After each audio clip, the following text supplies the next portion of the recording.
Ish, kereta awak total lost ni. Aduh, macam mana ni? Nak pergi hantar anak sekolah lagi, nak pergi kerja lagi. Patah kaki ni. Tak tahu abang. Saya pun tak boleh tolong. Sarah pun tak boleh bantu. Sistem down. Boh, mu nak kereta? Kalau kereta second nak? Saya kalau kereta second, bayar bulanan saya okey. Cuma saya berat dekat down payment tu. Tinggi sangat, ribu-ribu. Aku ni nak tolong mu je sebenarnya. Sebab aku kenal Toke Yuska Cikgu Dayak tu. Mu bagi aku down payment 500. Cukuplah. Tu je. Lepas tu mu gilah pilih mana kereta mu nak. Terima kasihlah abang sebab saya tengah susah abang tolong saya. Saya doakan abang suatu hari nanti abang susah, ada orang lain yang akan tolong abang. Saya transfer abang lebih 50. Bolehlah buat belanja abang. Dah, susah-susah je. Lepas tu tak apa lebih lagi, boleh beli Tomahawk. Ni pun okey.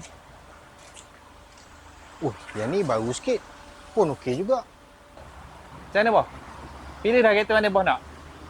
Kereta semua cantik-cantik. Saya rasa saya ambil yang tu abang.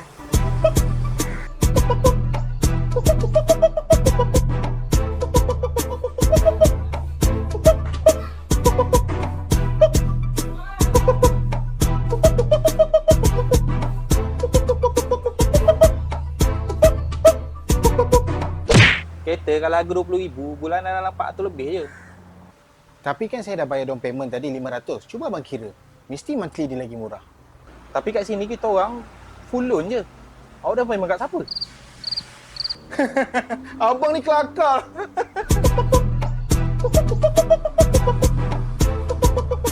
Aku ni nak tolong mu je.